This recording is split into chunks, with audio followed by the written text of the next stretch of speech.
Everybody knows I'm Myers Jackson. Everybody call me friend.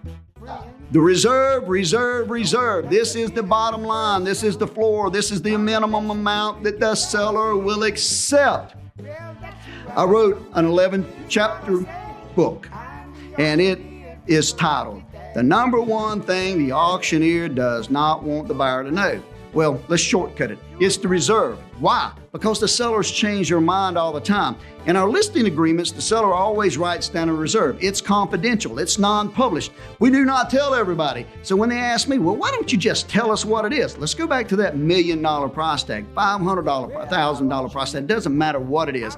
You got a $500,000 price tag and the seller says, I will not take anything less than $500,000. So I ask, well, what if the auction brings $490,000? Oh, well, we'll probably take that.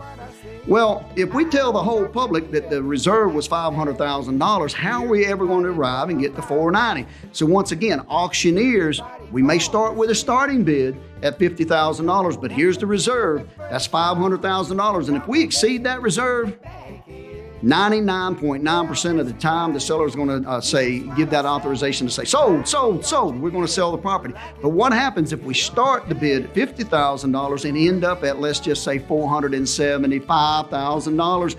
Well, the auctioneer is now going to the seller. Remember the term confirmation of sale? The auctioneer is going to ask the seller if they will confirm the sale at the lesser amount. And a lot of times they say yes. I'm the auctioneer, people like it that way.